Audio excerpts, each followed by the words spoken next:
Hello everyone and welcome back to episode 176 of your favourite Formula 1 show. Yes, Jamie and I are back this week to discuss the Monaco Grand Prix. Of course, a little bit of housekeeping. Apologies that the last episode went out either yesterday or the day before. Obviously, we recorded it Tuesday night. Jamie sent me over the footage at like 1 in the morning for some reason.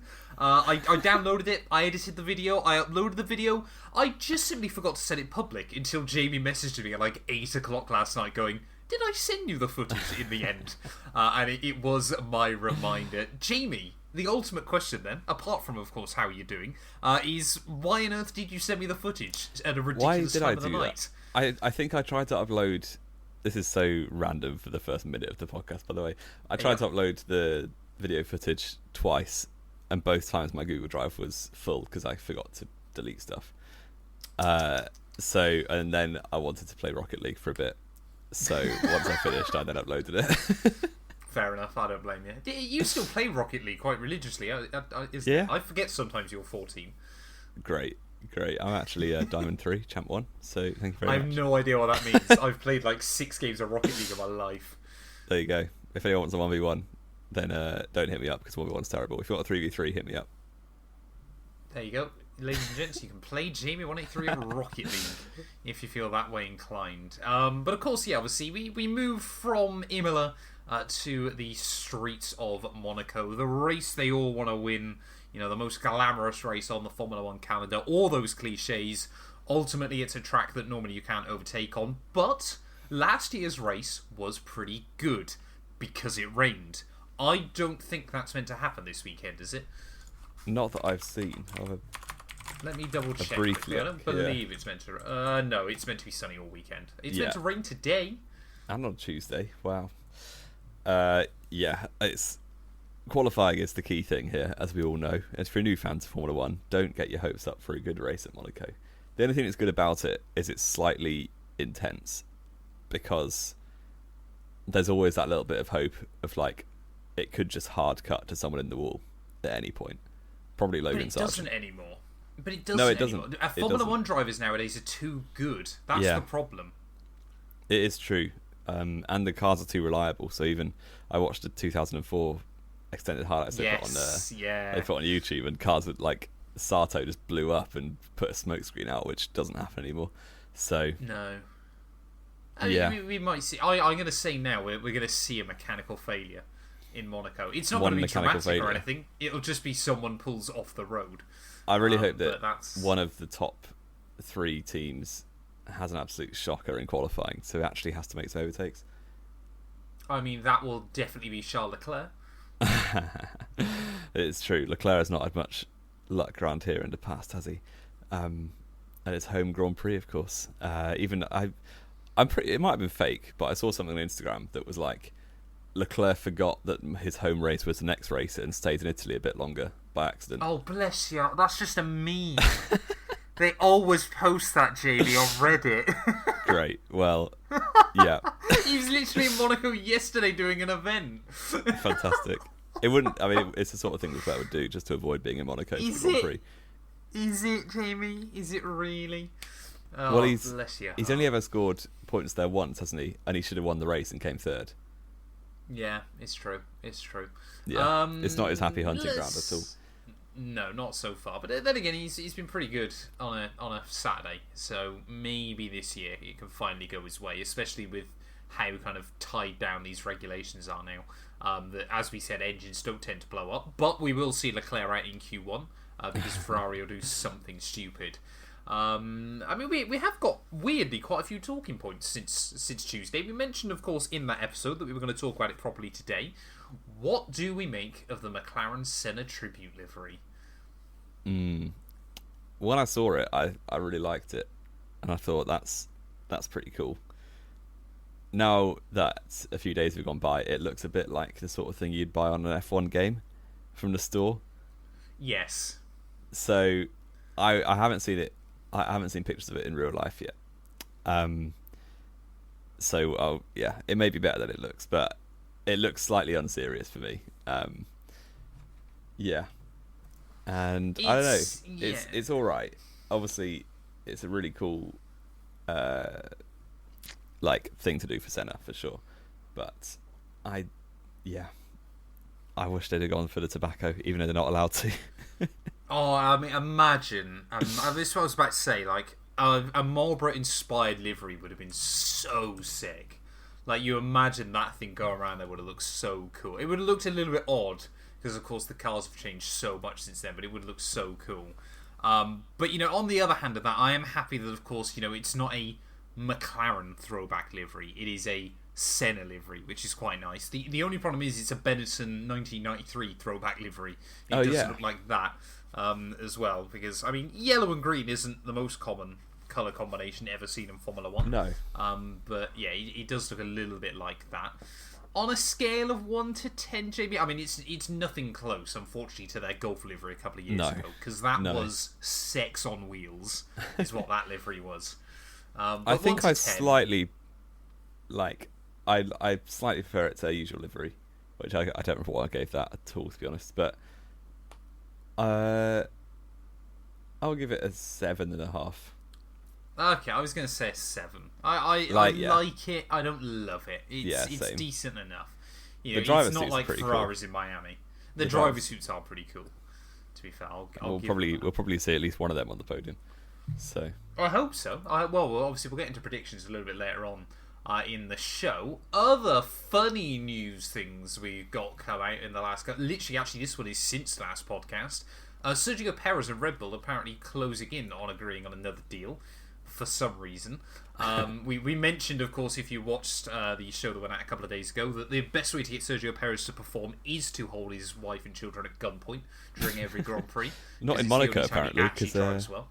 Yeah, he doesn't really care about his wife when he's partying in Monaco, does he? He's going there, is he? Go on. He's going there with it. He's going there. How many years ago was that? 2? 2, and he won, wasn't it? 2022. Yeah, that went down fantastically well back in Mexico, didn't it?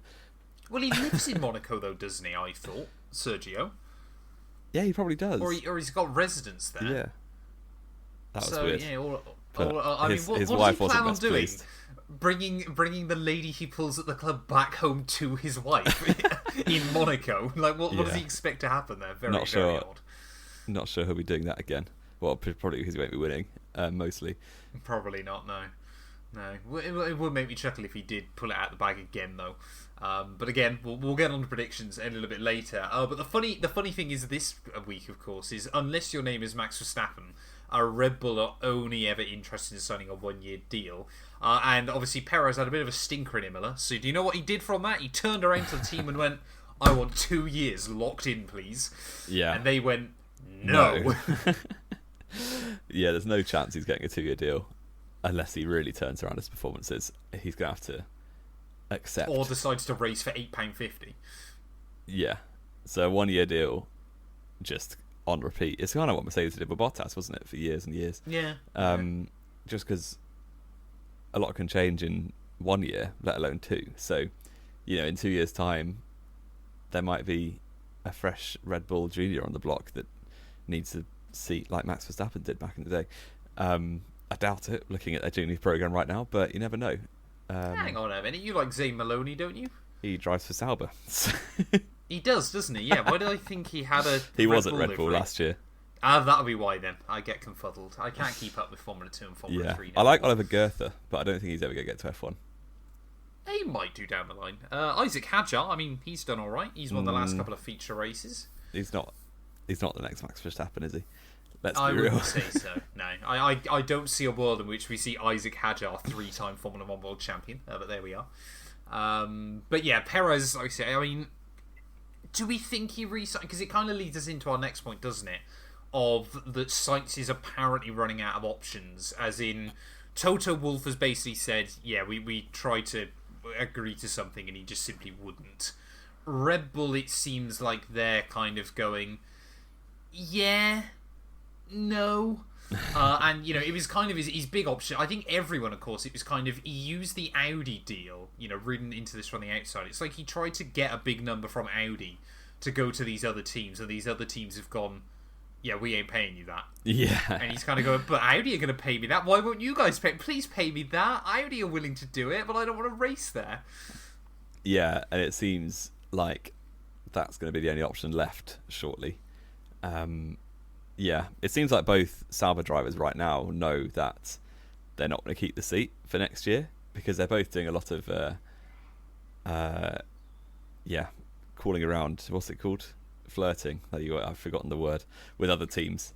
Because I think we saw Bottas with Williams, didn't we, in Imola, and yep. Joe to Haas apparently is a thing, which would be fantastic, but I don't buy it myself. I mean, well, you basically spent like 6 weeks on copium saying that Joe's going to go to Williams, and Bottas must listen into the podcast. And he must. I'll have that seat, thank you. Yep. Because I mean, we all are pretty convinced that's going to be the case next year, aren't we? At the moment, unless something crazy happens. I mean, I saw a brilliant one this week. Could we see Antonelli at Williams and Bottas back to Mercedes for a year with the option to swap? Imagine Bottas ends up back at Mercedes. Bottas was so done with Mercedes when he left. That's why he didn't go to Williams in the first place, was because he wanted fully out of that system. But then Alfa Romeo / Sauber have just destroyed his soul even more. So maybe he would go back. I mean, did you see the video he put on their socials a couple of days ago? Yeah. That is a man desperate to do anything to keep his seat. If you're willing to roll around on the floor. Yeah. He's not as serious as he once was. That's for sure. I know. I like unserious Bottas though. The Uber ad he did in Australia was incredible. Oh yeah, and might well be my favourite thing of 2024. Yeah, I'm not sure I could agree, but it was very impressive. And strange. No, you gotta love casual Bottas. He is an icon. I think he's earned himself a lot more fans by. He's sure. kind of gone because it's a bit odd, isn't it? Because of course Lewis is in Mercedes and allowed to do whatever he wants to express himself. But Bottas, it's always people say that Mercedes didn't give him the option. I kind of always got the sense that Bottas was too scared to, rather than Mercedes wouldn't let him. Yeah, it was almost like he had to focus 100% on the team to get anywhere near Lewis. So that's what he did. It gave him no time for any personality. Whereas now... Yeah. A bit like Rosberg. I'm going there. Well, he got a title out of it. So. Yeah. He did sleep with his wife for 9 months. and now has chicken legs. And as we discussed a few weeks ago, no kidneys and is bald and has no eyebrows. But there we are. Well... I'm surprised he's still got hair. That is still my favourite ever podcast moment. Like that. You completely lost it. For me. Yeah, that was so funny. Yeah, but to get back to the point, Carlos Sainz is running out of places to go. Sorry, we really did go on a tangent. There's been words from the Aston Martin camp that Stroll might not automatically keep his seat, but then in the last 2 races he actually done better than Alonso, so maybe he will. I mean, whenever they put out the graphics for where drivers are going for next year, Stroll's always on there with a little star going rolling contract to be confirmed. It never gets confirmed. He just shows back up. I still love the fact that he never actually got announced to Racing Point. He just appeared in the post-season test. Yeah, it's so funny. It's almost like they don't want to announce it because they'd get too much hate. Absolutely. But yeah, it's a strange one. It's like in the school football team when you just know for a fact that the manager's son is going to be number 10 forever. Which position is number 10? Attacking midfield. Okay. I had a similar problem. Pulls the strings. You had a similar problem on pro clubs. No, not on pro clubs. I was going to say, actually, when I used to play football years ago, was the manager's son was the only other guy that played in the same position as me. And he always got picked. He always got picked. That's a shame. I'm sure it has nothing to do with your football ability. I've seen that across my challenge video. No, he was genuinely worse than me. He was genuinely worse at football than me.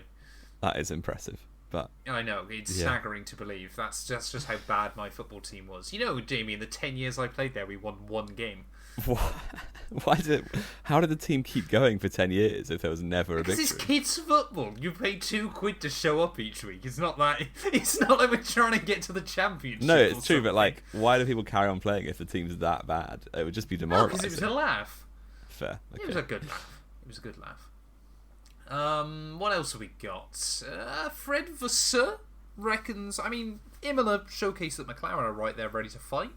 I mean, we spoke about it as well, didn't we? Charles Leclerc was only, 8 seconds off in the end? So Fred does believe that both Ferrari and McLaren are in the fight for the rest of the year. And honestly, I want to believe he's fairly close. I don't believe in the title fight, but I do believe that between them they'll be able to fight Red Bull for more wins, which I think, to be honest, is pretty good. Yeah. You look at even the gap in Bahrain was, 28 seconds or something to the nearest non-Red Bull. So no, that was to Perez. Was it? Oh, that was to Perez. Yeah. So even so, yeah, the gap coming down to the Ferrari of Leclerc was 7 seconds. That's a lot of progress in a short space of time. And also, Red Bull are still getting hamstrung by lack of wind tunnel time, aren't they? Yeah, they will continue to be. Yeah. So honestly, the development race could swing in the favour of McLaren and Ferrari very easily. Well, they've probably done both quite well there by finishing behind Merc last year. Yeah, because Mercedes are trash and they've got no wind tunnel time. So, yeah. And no Lewis Hamilton pretty soon. Well, that might be a good thing, the way he's driving at the minute. Wow. Yeah, let's not talk about that too much. I want to do your quiz, I think. Okay, I'm pretty sure you were like, this could be an evil quiz, so I'm worried about this. This is quite evil. Well, you gave me a ridiculous one Tuesday because you hadn't come up with a quiz. Yeah. So I'm going to do the same here for you before we get into our other talking points. Now, of course, Jamie, Monaco is always described as the race they all want to win, isn't it? Yes. You know, it is the venue that if any driver pretty much could pick one Grand Prix to win in their career, it would either be Monaco or their home race if they've got one. Of course, you know, we always say that P11 is the most painful position in Formula 1. So I'm not going to ask you to tell me who finished P11. I thought you were going to say P11 then. I've no chance. No. What I was going to say, though, is can you go back starting from last year and name me every driver that finished runner-up in the Monaco Grand Prix? Ooh. So didn't quite do enough to win it, but still got a trophy from the end of the weekend. What even happened last year? Oh, yeah. Of course, it was actually a good race. 2023 was Alonso. Correct. I will also, for this, I will allow 2 wrong answers. You can keep going. So you can guess again if you get the wrong driver. Okay, this might go for a bit. Oh, I shouldn't have said that. Oh, he's confident. He's confident. I can't wait to get it wrong now. 2022 was Verstappen. Incorrect. Are you serious? Yeah. Perez won? I thought it was Red Bull 1 too. What? You've already used one of your incorrect answers. One of your lifelines. Did Leclerc not even get a podium? Surely it's one of the Ferraris. Because they pit Leclerc. I might just say, I think it might have been Carlos Sainz then. Correct. Okay, good. I was so confused. I thought we were going to be out after one. 2021. That was Sainz and Norris were on the podium. For what order?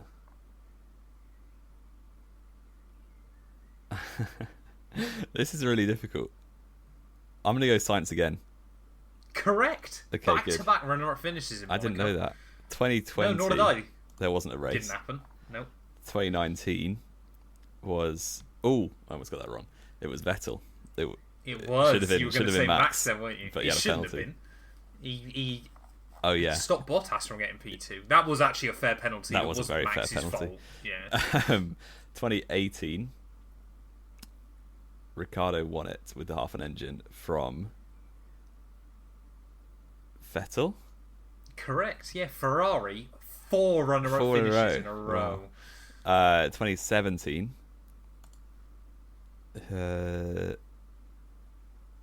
Vettel won it from Raikkonen. Correct. 5 Yes. Ferrari runner-up finishes in a row, but this one not so bad. 2016, Hamilton lucked into it ahead of Danny Rick in second with his 40-second pit stop. 2015. No, sorry, just remind me where Rosberg finished that race as well. He got done by Hulkenberg up to the line. The absolute He goat. did. He came 7th in a Mercedes. He almost got lapped in a Merc. 2015. You've ruined my flow now. All right, wait. Sorry. 2015, Rosberg won 3 in a row. The legend. Oh, 2015 was Vettel, wasn't it? Because Hamilton came behind correct. both of them in the pit stop. 14 was He got screwed Rosberg over, didn't he? from... Was it a Merc 1-2? I think it was. I go Hamilton second. It was correct, yeah. 13. P2. For reference, 4 cars in 2014 finished on the lead lap. That's insane. That's similar in 07, I think. Yeah, McLaren were nuts, weren't they, that year? 2013, Rosberg won it. Hamilton qualified second, but I think Vettel came second. Correct. 2012. You've still got one lifeline I've as got well. a You're lifeline doing as very well. here. Phone a friend. Yeah. Where are we going? 2012, Mark Webber won the race from Rosberg. Correct. 2011. I tell you what, after a shaky start, you're recovering this. Well, well. this is my strong era. I'm terrible at recent history. It is, yeah. You've just got to get through. You basically go a bit wobbly early on, Yeah, do as really soon as we're well, into- and then you forget David Coulthard Yeah, exists. that's going to happen again. I hope 2011, it does. Yep. Vettel won the race from Alonso or Button. They were the podium. I think Alonso was second. Correct. That was the year where 2010. Seb was not going to win, wasn't it? And got a red flag. And then Petrov didn't need a red flag but got one.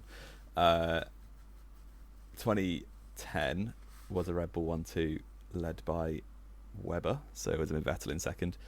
It was Renault podium locking. Yep, Kubica qualified On second. didn't he? on the least power sensitive circuit on the calendar. Yep, classic. 09, Button won the race from Barrichello. I think it was Braun 1-2. Correct, yep. Barrichello, P2. 08, Hamilton lucked into this one as well. Slightly, yeah. Oh, this is actually difficult. Who was second? I think it was Massa or Kubica. I could easily get this wrong. I'll go Robert Kubica. Correct. Oh. That was a good one. That was a good clutch. I like that. I like that. 07. You've still got one lifeline. 07 as well. was Alonso won it from Hamilton, McLaren 1-2. Correct. Yep. How many drivers finished on the lead lap that weekend? 4? 3. 3? Yeah, Fizzy was 4. It was wasn't he? only He was a lap it was down. only Felipe Massa and the McLaren. Felipe Massa was a minute and 9 seconds off the win. 06. Schumacher got kicked out of qualifying, so it wasn't him. Oh, 06 is stumping me a little. Oh, this is Raikkonen's engine blowing up and going to the yacht, isn't it? Yep. So, I'd guess Alonso won the race.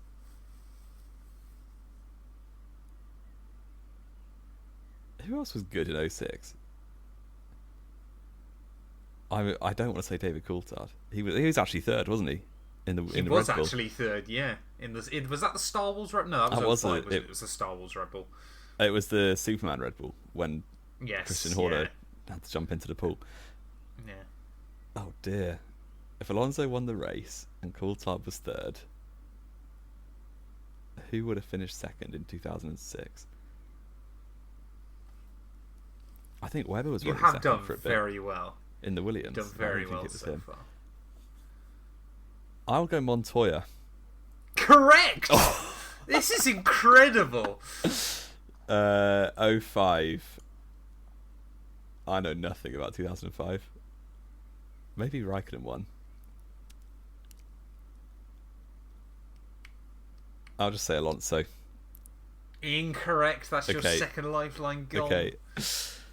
Yeah, it's surely You've it's not done David really well Coulthard. up to this point. It could be David Coulthard. I'm pretty confident that Raikkonen won this race because he's definitely won at Monaco. Raikkonen did win this race. I'll give you that. Okay, it's not Alonso in second, so it could again be Montoya in the Williams. It could be Mark Webber in the Williams, or it might have been Ralph Schumacher. It could be Michael Schumacher, but I don't think Ferrari's very good that year. This is a complete stab in the dark. I'll go Montoya again. Incorrect. Okay. Right. You It wasn't did make David me chuckle Coulthard. then, because you named 3 drivers in the Williams, and it was actually a Williams driver that got a podium. But none of those, was it? Who? None of those. Alex Vert? No, he wasn't there. No, he raced for McLaren that. Well, he did practice for McLaren. Who drove for Williams that year? It wasn't Rosberg, because he came in the year after.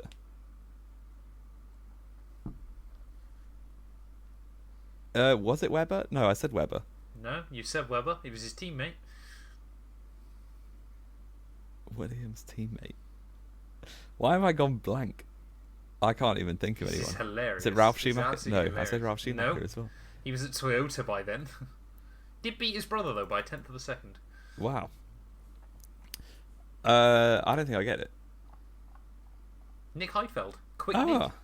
Williams double podium. Oh, Williams BMW. Yeah, I wouldn't have got that in a million years. I don't think. But I do like Nick Heidfeld. No, you you say it was one of his best ever results. Well, his joint best His ever joint result. best ever. He never won a For race. quick Nick. Yeah, because he never did win a race. Yeah, obviously that was also fun fact for those of you listening, because that's what we like to do here. That was the weekend. Obviously, there were only 18 cars at the Monaco Grand Prix, and why was that, Jamie? Why was that? Oh, BAR got banned. Was that it? BAR got banned, Yeah. so Jenson Button was on commentary that weekend, which was quite interesting to listen to.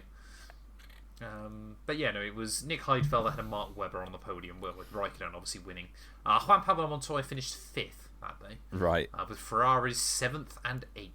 Which answer was David Coulthard back? Does he ever finish second there? I know he won a couple of Monaco Grand Prix. He did win a I don't know couple. if he ever finished runner-up, though. He didn't in 04. Let me keep scrolling. Talk about something Okay, else, I'll great. get back to you. F2 and F3 have announced their calendars for next year. And they're pretty similar to what we've come to expect from an F2 and F3 calendar at this point, aren't they? So, In fact, I don't think anything's changed at all, apart from obviously the order the races are in. yeah, potentially. So they're starting in Australia, which is fantastic. They're going to Japan. That's new, isn't it? Are they Oh no, they're going to not. Japan? They're not. I was going to What say, is this no, it's just the graphic? calendar's different. Yeah. Okay, so it's Australia, Bahrain, Saudi Arabia has F2 but not F3. Then Imola, Monaco, Spain, Austria, Britain, Jamie? Belgium. Hello. David Coulthard finished 2nd in the greatest Monaco Grand Prix of all time. Olivia Panis, 96. Yes. Wow. There you go. I believe that's the only time he finished 2nd there. I There you could be go. wrong there. There you go. Olivia Panis later appeared in Top Gear, driving did. in on ice in He a did. in a hatchback. Yeah, and F3 finishes at Monza. And we're in both thinking the September. same thing. F2 has its classic 8-week hiatus between Baku in mid-September and Qatar at the end of November, which is hilarious as usual. I mean, I hate the idea that Baku might actually have some championship effect this year as well. Like, I don't mind when it's thrown at the start of an F2 season because you've got plenty of time to recover. Throwing Yeah, that in Baku- as the third last weekend is awful. Baku in F2 is a bit crazy, but it is quite entertaining as well. Was that the race where Mahavir Raghunathan scored a point just by No. surviving? No, that was Imola. That was Monza, sorry, was not it? Imola. I was going to say, oh yeah, Imola, yeah. He was at Baku. Mahavir Raghunathan got Austin Powers down an escape rope. He did, and cooked So, the engine. Yeah, definitely not where he scored a point. He did that in practice, though, to be fair. He did, but yes, he was nowhere near scoring a point the whole season really until there were 10 cars that finished. I mean, 10 rounds for Formula 3 again. I actually don't mind a 10-round Formula 3 season, but I feel 14 rounds for F2 is a bit on the extreme side. Ever so slightly, but it's easier now that there's only 2 races again. The year there were 3. Oh, It yeah, felt but that was like- only 2020, wasn't it? It was so bizarre. 2021, was it not? I thought it was... I mean, you could be... It was one of those. I think it was wasn't 21, It was such a 'cause bizarre schedule. It was Piastri winning the title, and then he debuted in 22, didn't he? No, he debuted in 23, sorry. Debuted in 23. Yes. Was it 2021, was it? Yeah. Yeah. Yeah, because I It guess Mick didn't win. Mick was 2020, yeah. Mick was 2020, yeah. Yeah, but now we're back to 2 races and a calendar, a schedule that makes sense. Then, yeah, I don't mind 14 races. The 3 race weekend. I mean, imagine a 42 race F2 calendar. Because I mean, even when it was, I think that was why they did 3 races a weekend, was it? Because it was only a 10 round season. Yeah, it was a shorter. So it was normally you get end up with like 26 or 28 races anyway, but obviously then it was 30 rather than 20. It screwed over Joe because he won as many feature races as Piastri did, but Piastri can actually overtake. So he got a lot more points in the sprint races.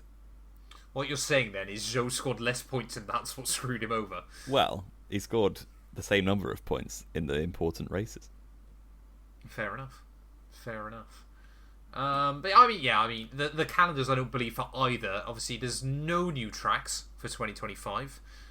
So F2 and F3 are racing at exactly the same venues they're racing at in 2024. But of course, obviously, some of them are in a slightly different order. So obviously, Baku towards the end of the year. Australia is a season opener. It's a shame, obviously, that no one is going to be awake to watch F2 and F3. Yeah. But yeah, that's a little bit of a shame, isn't it? Because it's normally nice to have an idea of what things are looking like. Yeah, and you don't really get that from the highlights before they go to Australia as well. Have we got anything else to talk about, Jamie, before we do predictions? Have we? I don't think anything happened in the world of Formula 1? Not that I can see. It's also, is it? No, that Monaco's changed now, so you don't do anything on Thursday now. Is that right? I thought it was still Thursday. Am I wrong? Let's have a look. I thought Monaco was... Oh, no, it is Friday. I thought it was always the bank holiday. I guess they've got a bank holiday next week. Yeah. F2 practice. Yeah, I guess the bank holiday will be next week, won't it? Because it's normally the last Friday of the month. But obviously the Grand Prix won't be held in June. Yeah, no, that's why so the Grand Prix is always the last weekend of May. But obviously the bank holiday is always the last Friday of May. Why didn't people in Monaco do the bank holiday? They didn't do any work. It's a bold claim to make, Jamie. You're going to get shot now in miscellaneous circumstances. It was lovely talking to you. Yeah, I'll not be back next week because I'll be in the grave. What are the scores on the doors? You did extremely well last week. I nailed it last week. Yes, you're 8 out of 8. So it's currently 35 to me and 30 to you. Oh, yeah, I am still 5 back, aren't I? Okay, so yes. I still get to pick first then. Now, Jamie, I made a call on my stream on, I think it was Monday night, that has been clipped, so I know there will be people here that tell me off if I don't stick to it. Who's going to win then? Well, pole position, Jamie 183 for the Monaco Grand Prix. You're going to say Leclerc, aren't you? I'm not. Oh dear. It might be even more of a gamble than that. Who's on pole?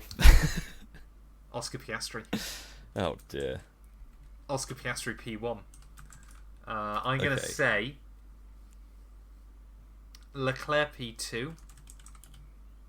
Lando Norris P3. I think it would just be the most Lando Norris thing in the world that after he finally gets his first win in Formula 1, Oscar Piastri wins a better race. Well, I'm going to scoop up the easy points and go... I have the easy points this week. Max Verstappen pole. Max Verstappen win. Yeah. I kind of want to say you're saying second and third, but I'll go Norris P2. Yeah. You're having my perfect podium from last week. I'll go Carlos Sainz just because Leclerc anti-Monaco voodoo will come back. I mean, he's got better every year. Yes, he finished last year, which is nice. He did finish last year. Wait, last year, as in 2 years ago, was the one he should have won and got the bad pit stop. Yeah. What happened last year? I think Ferrari just lacked pace all weekend, didn't they? Yeah. Did they lack F1 2020?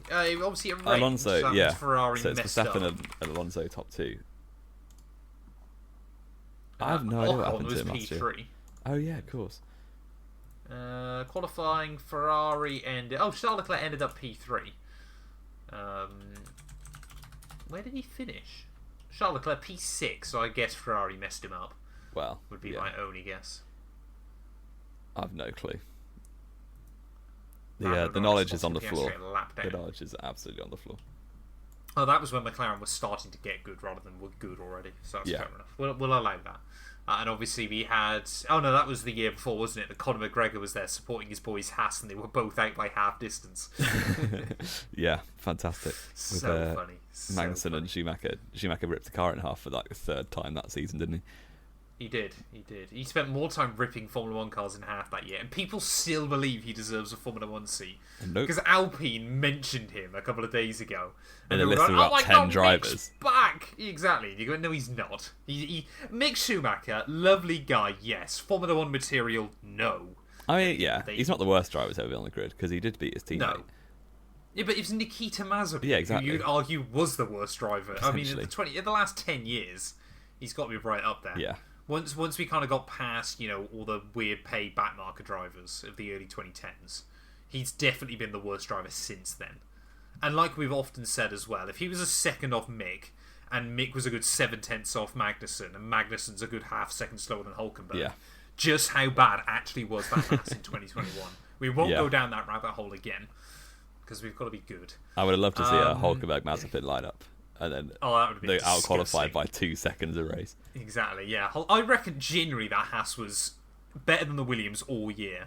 Probably was. Especially obviously when you think it probably had, if they put setups on it that worked.